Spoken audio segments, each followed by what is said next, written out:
Sob a proteção de Deus, estando presentes os auditores Ivens Linhares e Cláudio Augusto Canha, e a procuradora junto a esse tribunal designada para a sessão, doutora Ângela Constandello, declara aberta às 14 horas, horário regimental, a 14ª sessão ordinária desta primeira Câmara do Tribunal.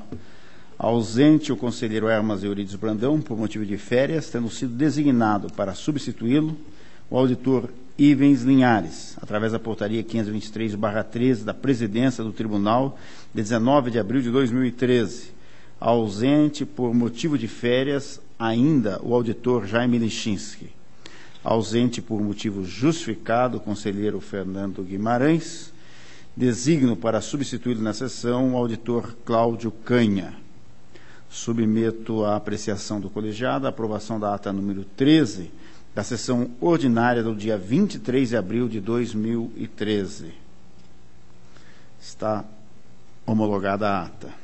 Comunico a inclusão em pauta do processo 180.070/13 de certidão liberatória e o sobrestamento dos processos elencados na listagem entregue à secretaria dessa primeira Câmara.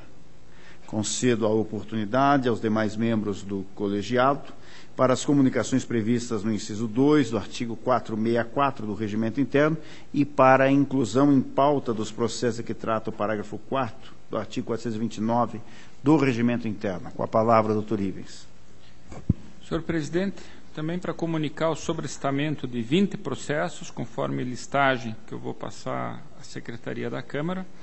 Esses sobrestamentos incluem 7 processos referentes à revisão do Acórdão 1638, 5 processos referentes à inconstitucionalidade do Decreto 7774/10, 5 referentes ao incidente de inconstitucionalidade originário de Sarandi, referente à Lei Municipal 264/11, uma admissão estadual, que está sobrestada em virtude da pendência do registro de admissões anteriores, e ainda, senhor presidente, uma prestação de contas de transferência, em que se aguarda o resultado de outro processo em que foi feita uma inspeção referente a essa matéria, e ainda uma prestação de contas municipal, em que foi informado estar pendente decisão referente a repasses a uma OCIP no mesmo exercício, que pode impactar nas contas dessa gestão.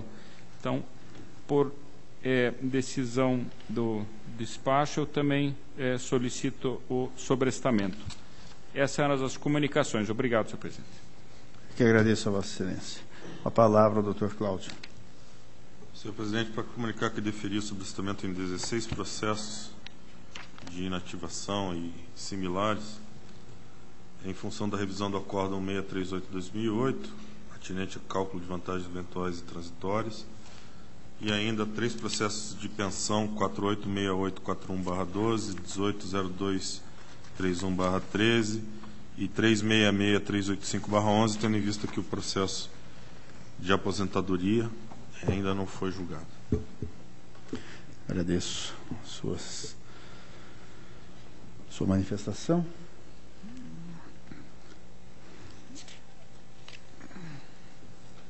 Passo a relatar o processo, os constantes da minha pauta de julgamento, iniciando pelo processo incluído em mesa.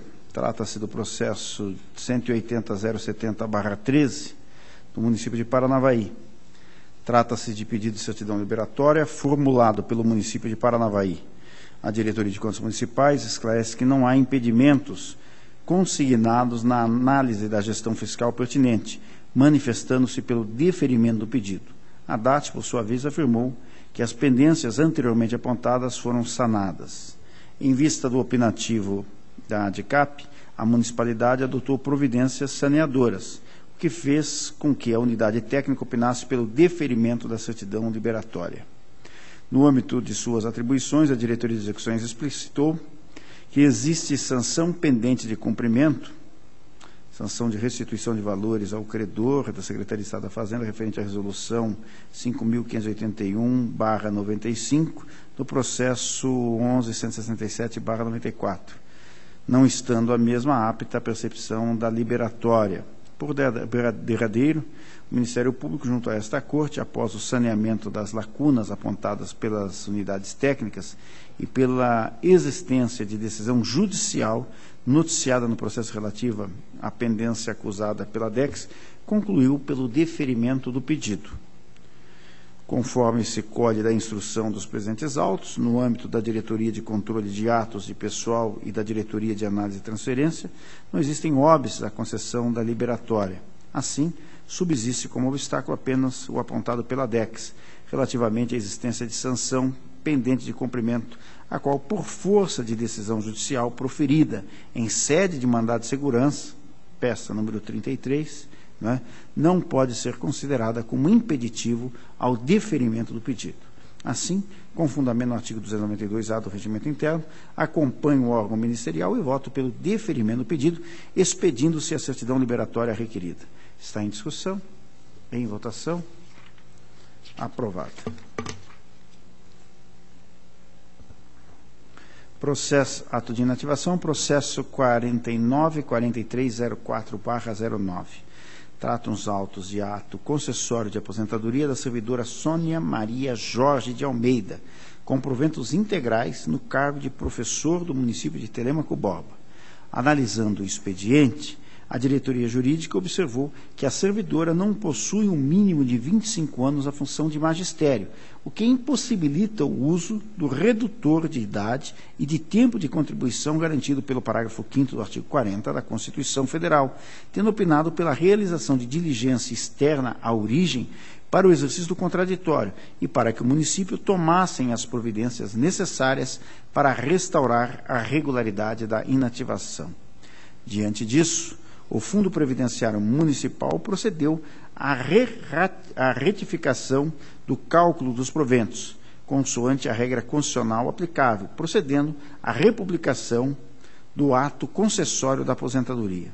Em sua nova análise, a diretoria jurídica recomendou o registro do ato de concessão de aposentadoria, o que foi seguido pelo Ministério Público. No entanto, através do despacho de minha relatoria, foi determinada nova manifestação da unidade técnica e do órgão ministerial em razão de lacunas observadas no feito.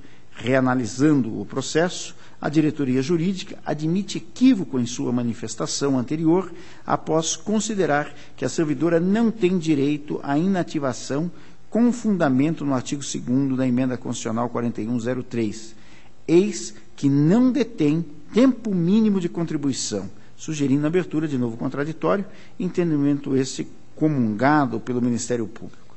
Autorizada a diligência, a municipalidade, diante da irregularidade na inativação, procedeu à reversão do ato de aposentadoria pelo decreto 19.508/12.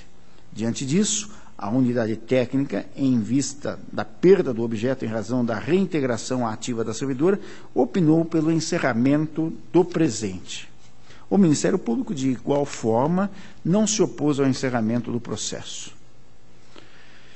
Consoante se pode inferir do ato concessório de aposentadoria, o fundamento constitucional da inativação seria o artigo 2º da Emenda Constitucional 4103. E compulsando o feito, percebe-se que não houve o cumprimento do requisito constante no inciso 3 do artigo 2º da Emenda Constitucional número 4103, cuja leitura do dispositivo leva à conclusão que, em sendo a servidora mulher, deve deter tempo de contribuição de, no mínimo, 30 anos, e o período adicional é equivalente a 20% do tempo que, na data da publicação da Emenda Constitucional 20/98, faltaria para atingir esse mesmo período.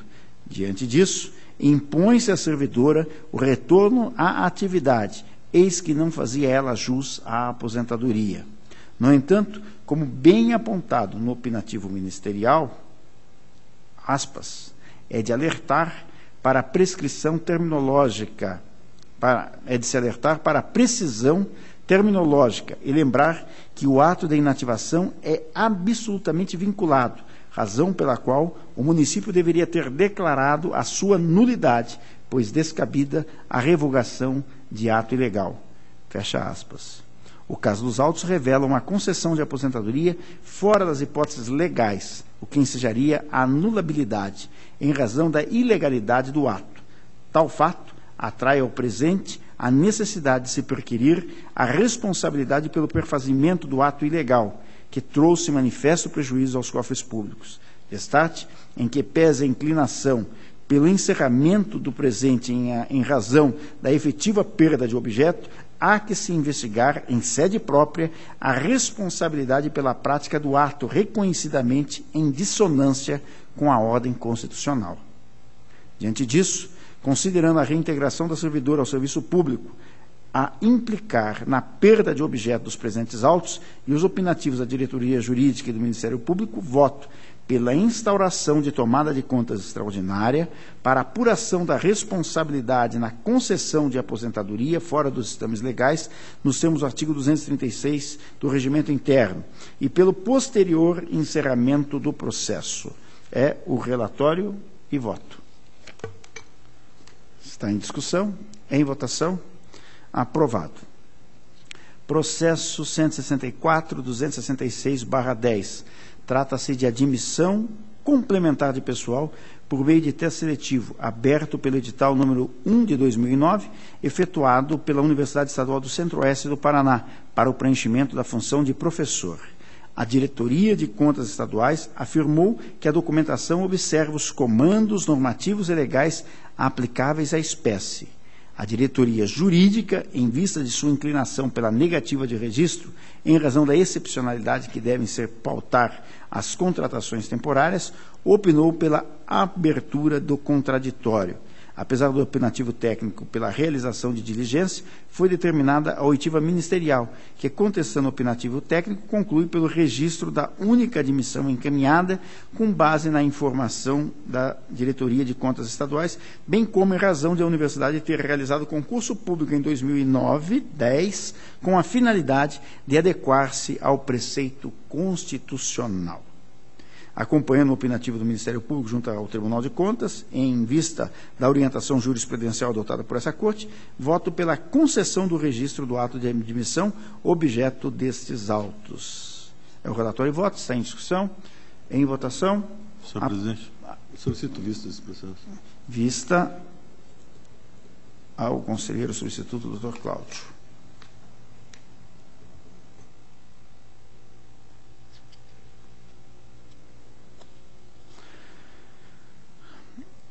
Agora vou relatar conjuntamente vários processos. Processo número 23.8863/10, 40.3198/10, 59.2039/10, 59.2071/10, todos da Universidade Estadual de Londrina, e o 52.1565/10 da Universidade Estadual de Maringá. Todos os expedientes tratam de admissão de pessoal por meio de teste seletivo, nos quais a Diretoria de Contas Estaduais atesta a conformidade da documentação com a Instrução Normativa 08 de 2006, a observância dos limites da Lei Complementar número 101/00, o prazo de validade do teste seletivo e a ordem de classificação. Ao contrário do processo anteriormente relatado, nestes a diretoria jurídica conclui pela legalidade e registro das contratações, ao passo que o Ministério Público, junto ao Tribunal de Contas, entende que a contratação por teste seletivo é medida excepcional e tem sido aplicada de forma rotineira, tendo opinado pela negativa de registro. Com relação à matéria, a orientação dominante nesta casa entende que a persistência na realização de contratações temporárias se impõe aos reitores como forma de evitar a descontinuidade da prestação de ensino superior, o que se apresentaria mais gravoso à sociedade. Ademais, desbordaria da razoabilidade apenar o reitor pela não abertura de concurso público quando não tem o mesmo competência para autorizá-lo. A situação que se apresenta motivou determinação dessa Corte, que determinou, em expediente semelhante, Acórdão 1530/11, Tribunal Pleno, aspas, monitoramento das medidas adotadas pelo governo do Estado com vista à regularização da situação dos professores com contratos temporários mantidos junto às instituições estaduais de ensino superior, fecha aspas. O que vem, de fato, sendo realizado por técnicos da 7ª Inspetoria de Controle Externo, Destarte, em vista da orientação jurisprudencial adotada por essa Corte, divirjo do opinativo ministerial nos processos relatados e voto acompanhando a unidade técnica pela concessão do registro dos atos de admissão que compõem os autos em apreço. É o relatório e voto de todos os processos numerados acima. Está em discussão? Com a palavra, o conselheiro substituto, doutor Senhor presidente, eu não tive tempo de olhar de per si cada um desses processos, mas eu já vi em vários semelhantes em que, às vezes, a Lei Complementar Estadual 105 não é atendida em seu todo. Então, para ver exatamente do que trata cada caso concreto, vou solicitar vistas em conjunto desses processos todos. Vista de todos os processos. A Vossa Senhoria. Processo 20.4130/11, trata-se de prestação de contas anual relativo ao exercício 2010, submetida à apreciação dessa Corte de Contas pelo Fundo de Previdência Municipal de Rio Branco do Ivaí. A Diretoria de Contas Municipais apontou, em primeira análise, os seguintes pontos de restrição e ou recomendação. Restrições. Não foi encaminhado o relatório do controle interno e não foi comprovada a regularidade junto ao Ministério da Previdência Social. Recomendações. Valores do compensado, do balanço patrimonial, do SIM-AM e contabilidade não conferem. Além desses pontos e das multas respectivas, a DCM sugeriu a imputação de multa prevista no artigo 87.3b da Lei Complementar 113/2005, em razão da entrega da prestação de contas eletrônica com atraso. Ato contínuo foi oportunizado ao interessado o exercício contraditório. Porém, conforme relatado pela DCM em sua instrução, o interessado foi intimado mediante a emissão de aviso de recebimento AR em 3 oportunidades e em nenhuma delas houve manifestação. Assim, a DCM ratificou seu posicionamento pela irregularidade das contas em face das restrições apontadas, além da aplicação das multas de forma cumulativa na forma do artigo 87, parágrafo 2º da Lei Complementar 113/2005. O Ministério Público, junto a esta Corte, acompanhou integralmente as conclusões da DCM, opinando pela irregularidade das contas, além da aplicação das multas. Do exposto, tendo em vista a análise expedida pela DCM em face ainda da ausência de manifestação do interessado, tendo-lhe sido oferecidas 3 oportunidades para contraditar os pontos controvertidos, outro juízo não se mostra possível no presente protocolado, além da irregularidade das contas. Entretanto, discordamos da unidade técnica quanto à aplicação cumulativa da multa prevista no artigo 87.3, parágrafo 4º, uma vez que esta possui apenas um fato gerador, que é o juízo de irregularidade das contas. Também não entendemos aplicável a multa pela entrega com atraso na prestação de contas eletrônica relativa ao sexto bimestre, uma vez que mantendo coerência com o nosso posicionamento esposado no protocolado número 19.1426/12 de nossa relatoria, a Instrução Normativa 53 de 2011, que instituiu a Agenda de Obrigações para o exercício 2010, a obrigação de encaminhamento inicia e termina no ano de 2011, o qual, obviamente, se encontra fora da presente prestação de contas anual. Ou seja, não houve descumprimento de qualquer agenda de obrigações no ano próprio das contas, o que desautoriza a aplicação de multa. Claro que isso não impede a aplicação da sanção pecuniária no processo de prestação de contas relativo ao exercício 2011. Diante do exposto, acompanho parcialmente a Diretoria de Contas Municipais e o Ministério Público e voto pela irregularidade das contas, com as recomendações sugeridas, afastando-se a multa pelo atraso na prestação eletrônica e aplicando uma multa prevista no artigo 87.3, parágrafo 4º da Lei Orgânica deste Tribunal. É o relatório e voto. Está em discussão. Com a palavra o Dr. Cláudio. Senhor presidente, uma das irregularidades é a ausência do parecer do controle interno? Isso. É porque eu vejo que, pelo menos na minha pauta, só tem um responsável, que deve ser o titular do Fundo de Previdência. que não foi encaminhado o relatório do controle interno. A regularidade junto ao Ministério de Previdência Social. Eu entendo que, em que pese constado o conjunto probatório, que são as contas, esse relatório seria de responsabilidade do titular do controle interno, sendo, portanto, imputado a ele, desde que ele tenha comparecido aos autos para se defender. De qualquer forma, senhor presidente, para analisar melhor o processo, vou solicitar vistas. Perfeitamente. Vista a Vossa Excelência. Processo 156.078/12. Trata-se de prestação de contas anual da Câmara Municipal de Marilena, referente ao exercício financeiro de 2011. Após a concessão do contraditório, a Diretoria de Contas Municipais considerou sanada a ressalva apontada no relatório de controle interno. No entanto, manteve a irregularidade concernente à percepção a maior de remuneração pelos agentes políticos, sob o argumento que a Lei 8.868 de 2011, que concedeu o reajuste dos subsídios, utiliza como referência o período de dezembro de 2007 a junho de 2008, período esse anterior à fixação dos subsídios pela Lei 654/08, ao que parece deveria, nesse reajuste, ter sido previsto. Disso não discindiu o Ministério Público, opinando pela irregularidade das contas e aplicação de multa. Acompanho parcialmente os opinativos da Diretoria de Contas Municipais e do Ministério Público junto a esse Tribunal de Contas, na medida em que discordo apenas da aplicação da multa prevista no artigo 87, parágrafo 4º, pois a percepção de remuneração a maior do que o devido aos agentes políticos, fundamento para a restrição das contas, significa verdadeira lesão ao erário. Daí segue, logicamente, a necessidade de restituição dos respectivos valores, donde inaplicável a multa sob o tal argumento. Diante disso, voto para julgar regular a prestação e determinar o recolhimento dos valores recebidos a maior pelo ordenador das despesas no montante de R$ 6.480, aplicando a multa prevista no artigo 89.6, combinado com parágrafo 2º, ambos da Lei Complementar 103 de 2005, no percentual de 10% do dano ao erário, esse no montante de R$ 6.480. É o relatório e voto, está em discussão, para discutir o nobre conselheiro substituto, doutor Cláudio.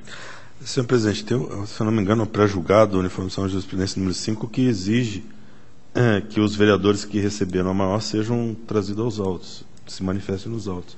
Como eu só vejo o nome de um interessado na pauta, eu vou solicitar vistas para esclarecer. Estamos responsabilizando o ordenador de despesa, mas não há oposição, portanto, vista a Vossa Excelência. Processo número 18.0165/12. Trata o presente processo de prestação de contas anual do Poder Executivo do município de Iguaraçu, referente ao exercício financeiro de 2011. A Diretoria de Contas Municipais, em primeira análise, efetuou os seguintes apontamentos. Recomendação: falta de efetividade no cumprimento dos programas estabelecidos no PPA e LOA. Restrição: verificou-se contrariedade ao previsto no artigo 45 da Lei Complementar 101/00, ou seja, a inclusão de novos projetos em lei orçamentária ou de créditos adicionais, havendo obra paralisada no município. Submetido o feito ao contraditório, em suas razões, o gestor do município esclarece que o município estava aguardando o repasse de recursos financeiros da União para dar continuidade à reforma, que ocorreu somente em 2011, sendo que em 2012 se iniciaram as obras e que as mesmas encontram-se em fase de execução. Por sugestão da DCM, a resposta do gestor municipal foi submetida à análise da Coordenadoria de Engenharia e Arquitetura, que entendeu que, apesar das justificativas trazidas, o chefe do Executivo Municipal não conseguiu comprovar pela documentação juntada que as obras foram reiniciadas, concluindo pela manutenção de restrição relativa à existência de obra paralisada. A DCM, seguindo o entendimento técnico da CEA, concluiu pelo não saneamento do ponto irregular e, por consequência, pela irregularidade da presente prestação de contas por ofensa à norma legal ou regulamentar, opinando ainda pela aplicação de multa. O Ministério Público seguiu o entendimento da unidade técnica e opinou pela emissão de parecer prévio pela desaprovação das contas sob análise. Pelo exposto, em razão do estabelecido na Instrução Normativa 63/2011, que estabelece, estabelece o escopo e os reflexos para a aplicação da análise na prestação de contas municipal relativa ao exercício 2011, fecha aspas, tendo em vista ainda que o interessado não conseguiu comprovar a regularização da restrição relativa à existência de obra paralisada no município, acolho as manifestações uniformes e voto pela emissão de parecer prévio pela irregularidade das contas, diante da contrariedade ao previsto no artigo 45 da Lei Complementar 101 de 2000, ou seja, a inclusão de novos projetos em lei orçamentária ou de créditos adicionais havendo obra paralisada no município, recomendando ainda que o município envide esforços para dar efetividade no cumprimento dos programas estabelecidos pelo Plano Plurianual e pela Lei Orçamentária Anual. Ainda, acato a sugestão da unidade técnica e voto pela cominação da multa, prevista no artigo 87.3, parágrafo 4º da Lei Complementar 113 de 2005, uma vez que não houve imputação de débito ou reparação de dano no presente caso, e solicito que a Diretoria de Contas Municipais verifique tal aspecto na prestação de contas do exercício 2012, sob pena de instauração de tomada de contas extraordinária para apuração de eventual dano. Esse é o relatório e voto. Está em discussão. Com a palavra, doutor Ives. Senhor presidente, apenas uma dúvida aqui. Pela redação da análise técnica, me parece que o contrato com a Caixa Econômica teria sido assinado em dezembro de 2011. E esse seria justamente o exercício. Então, apenas eu pergunto a Vossa Excelência, não sei se eu estou olhando a obra correta, mas eu apenas pergunto a Vossa Excelência se, por nós estarmos analisando conta de 2011, a paralisação teria ocorrido em 2012, se seria realmente o caso de indicarmos, a julgarmos pela irregularidade, por um fato que, salvo engano, aqui na minha análise, não seria posterior ao exercício. Se não, senhor presidente, se não houver óbice de Vossa Excelência, eu vou solicitar vista para analisar melhor essa matéria, porque eu receio até que eu esteja vendo a obra errada. Então, para evitar dúvidas, eu solicito vista do processo, senhor presidente. Não há oposição em absoluto e vista concedida a Vossa Excelência. Não deu unanimidade, né? Mas, graças a todos os pedidos de vista, portanto, relatamos e votamos alguns poucos, mas acho que esses pedidos só vão efetivamente trazer mais luz a esses processos e a decisão futura. Minha pauta está cumprida, passando desde logo a palavra ao conselheiro substituto, doutor Ivens, para o relato dos processos sob sua atribuição.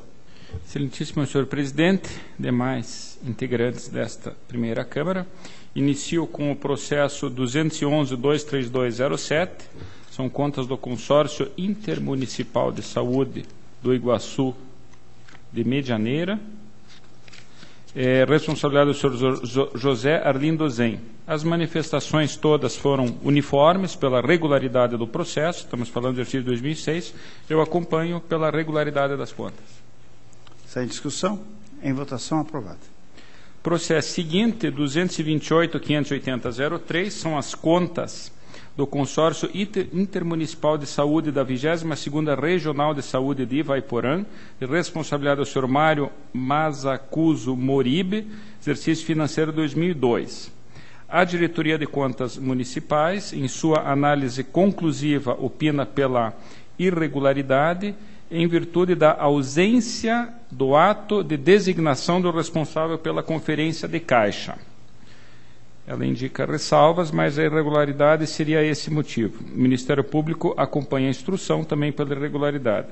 Eu vou divergir, senhor presidente, que eu observei o seguinte, que me parece que essa falta é de natureza formal, porque existe no processo o termo de conferência de caixa, com a indicação do nome completo e CPF do conferente, juntado pelo consórcio. Me parece, então, que houve a designação do responsável, que assumiu essa responsabilidade. O que ficou faltando no processo foi apenas esse ato isoladamente de designação. Não houve qualquer indicação de dano ao erário, desvio, desfalque, enfim, as contas me parece que não estão maculadas. Por esse motivo, eu voto pela regularidade das contas, ressalvando a ausência do ato de designação do responsável pela Conferência de Caixa e do plano PLACIC, que foi apontado pela Diretoria de Contas Municipais como motivo de ressalva. É o voto, senhor presidente. Está em discussão. Com a palavra o doutor Cláudio. Senhor presidente, eu solicito vista desse processo. Não havendo oposição, vista ao doutor Cláudio.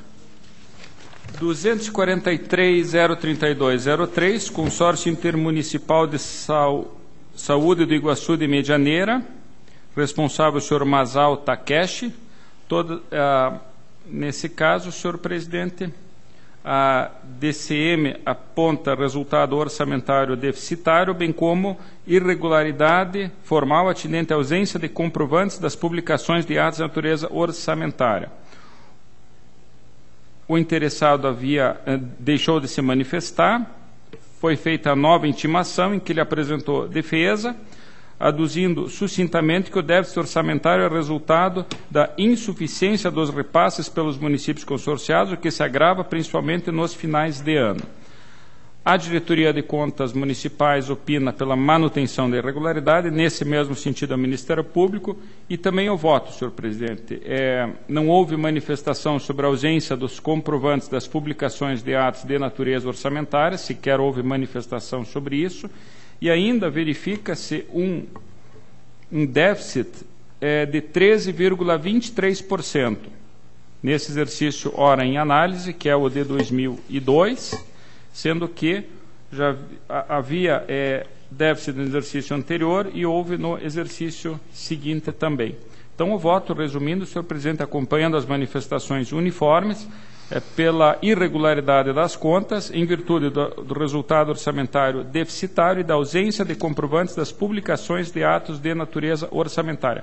Apenas esclareço que eu não apliquei nenhuma multa por se tratar de fatos anteriores à nossa lei orgânica. Em discussão, com a palavra o doutor Cláudio. Senhor presidente, qual é o fundamento legal para apenar o déficit orçamentário, né? A Lei 4.320? O artigo 9º da Lei de Responsabilidade Fiscal e o artigo 13, uma vez que não foram tomadas medidas para redução de despesas, para regularização dessa falha. E realmente o valor é expressivo, é mais de 13%. Eu entendo que é motivo de irregularidade. Senhor presidente, vou solicitar vista esse processo, que eu tenho uma dúvida se realmente esses dispositivos seriam aplicáveis a um consórcio intermunicipal, tendo em vista a natureza jurídica especial e específica desses entes. Não havendo oposição, vista ao doutor Cláudio.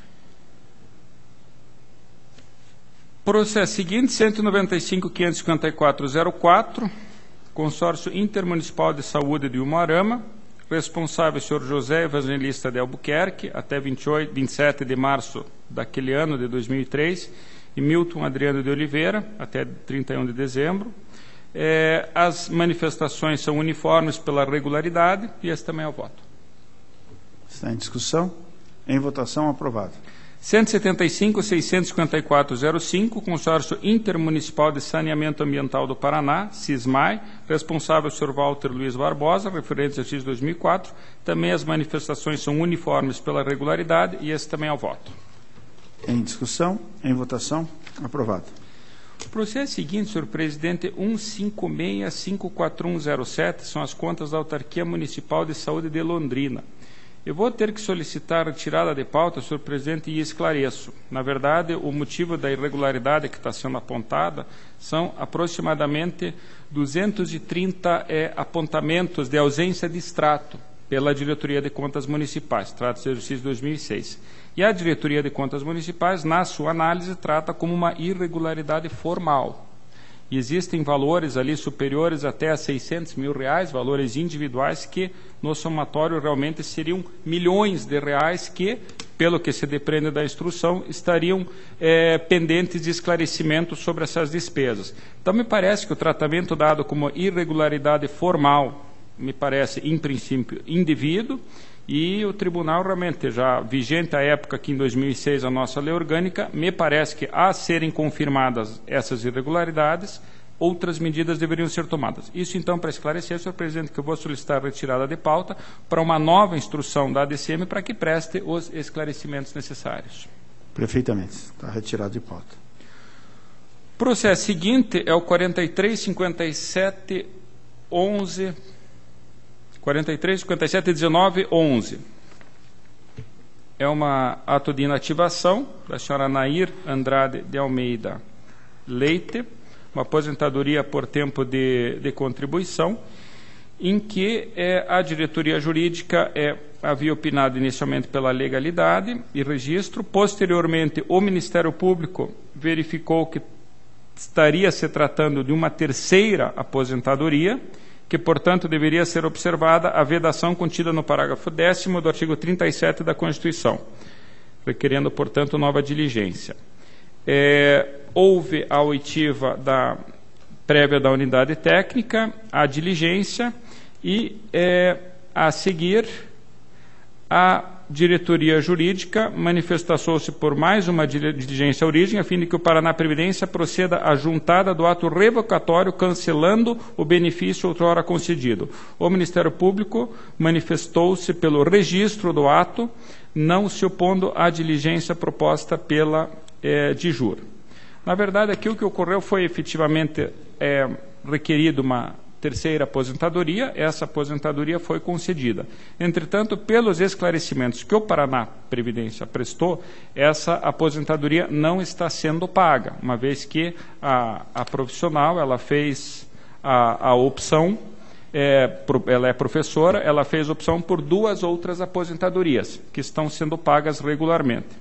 Então, o que me parece, senhor presidente, é que essa aposentadoria, até aqui acompanhando a manifestação do Ministério Público, ela pode ser registrada, apenas o seu pagamento estaria suspenso em virtude da impossibilidade de cumulação, mas ela efetivamente perfez os requisitos para a sua concessão. Então, eu vou divergir da diretoria jurídica, acompanhando o Ministério Público, pelo registro da aposentadoria, tendo-se em conta a indicação de que o benefício foi suspenso em atendimento ao disposto no parágrafo 10º do artigo 37 da Constituição.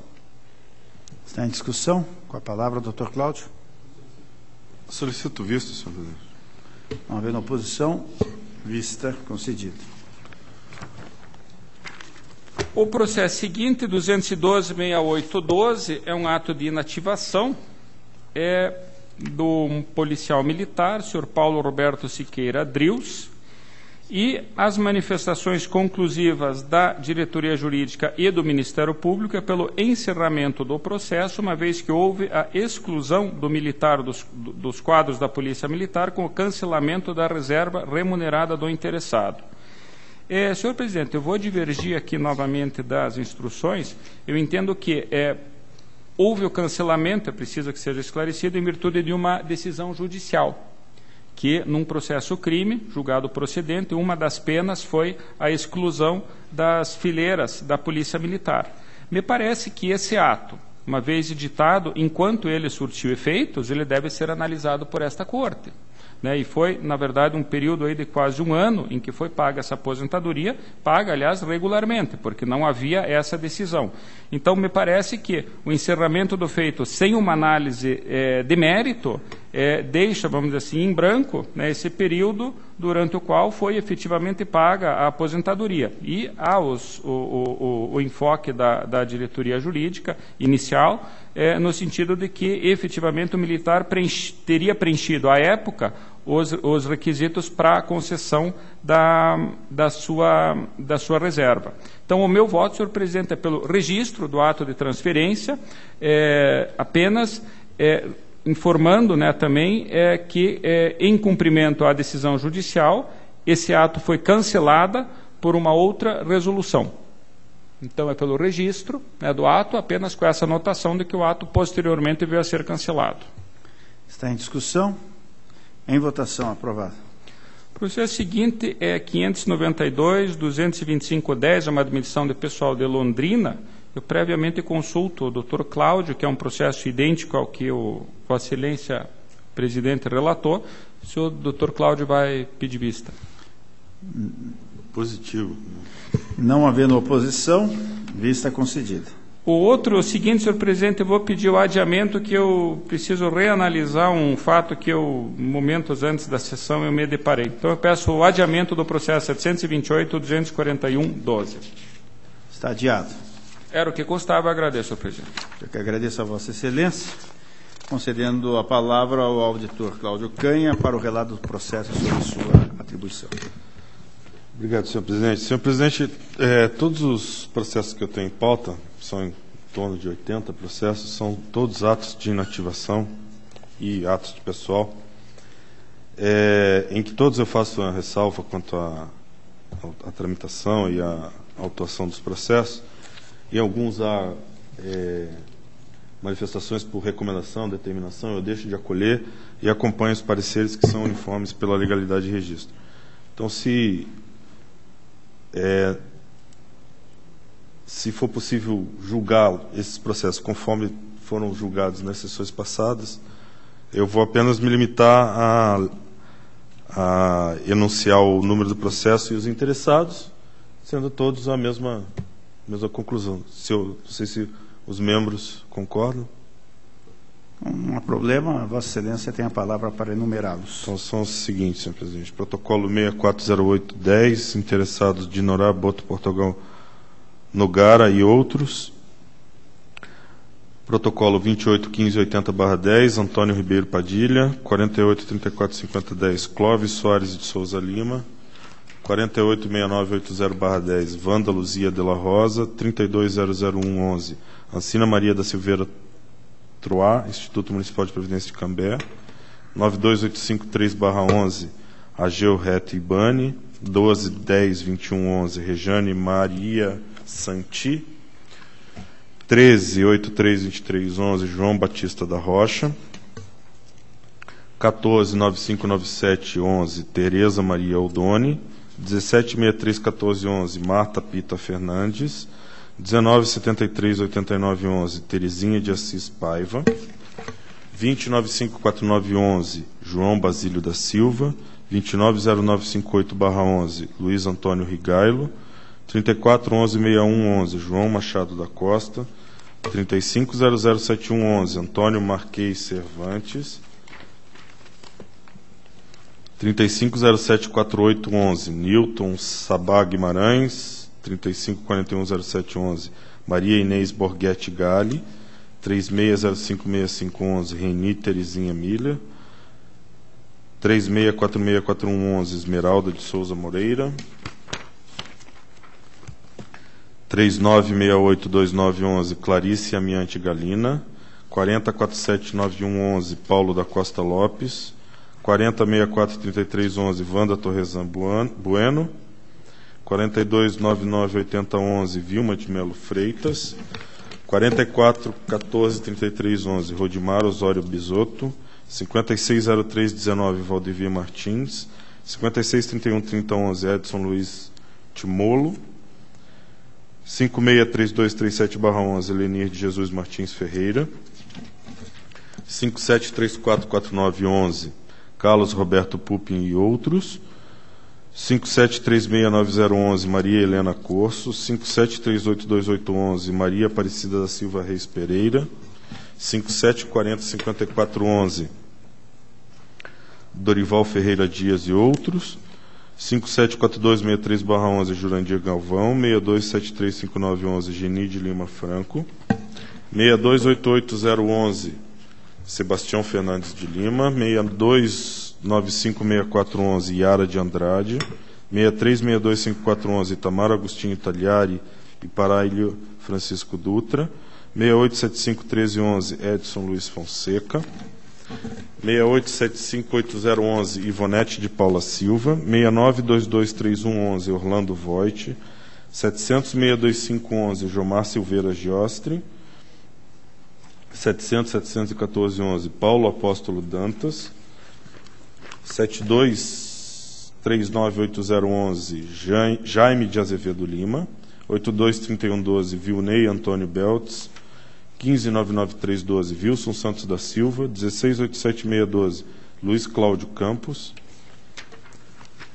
20.80612, João Dirceu Nogueira Carvalho. 51.52312, Jurandir Franklin. 51.83312, José Ferreira Bueno. 54.69712, Maria da Glória Burgard Santos. 55.22712, Neide Maria Andreata. 55.69312, Ana Miranda de Oliveira Domingues. 69.15512, Antônio Viedo. 70.78112, Celso da Silva Joaquim. 74.80912, Irani Terezinha Sachitim Paulívio. 87.17012, Neuso do Nascimento. 94.26512, José Benedito da Silva. 98.92912, Rosalina Rosa da Silva. 11.026012, Alciane Luiz Pazinato e outros. 13.7681/12, Orlando Firmino da Silva. 13.78812, José Carlos da Costa. 13.854812, Blas Pena Lupianes. 13.93412, Delfina Silva de Carli. 13.9700612, Francisco de Assis Alves Cardoso. 16.06312, Regina Mantovani Atanásio. 17.58712, Tereza Kyoko Mitsuashi Iaguchi. 17.611312, Rosineide Lopes Tamburim. 19.56912, Dinorá Boto Portugal Nogara e outros. 199547212, Marcos Antônio Alves dos Santos. 25840312, Gilda Tereza Contreiras Lopes. 28234712, Paulo César Domingues Nunes. 31116212, Décio Roberto Varca, Jackson Géser da Silva e Jaime de Azevedo Lima. 72039912, Efigênia de Souza Balbino e outros. Também nos processos de pensão 28613/10, de Sebastião Maria Bernardes. 591326/10, de Anderson Turose, Everson Turose, Irene Isabel da Silva Bezerra. 69973910, de Edson Maurílio Camargo dos Anjos e Jacira de Camargo dos Anjos. 11.007.011, de Madalena D. da Correia. 725393/11, de Gerenaldo Emerson Gomes, Robson de Oliveira Silva, Rodrigo Borba e outros.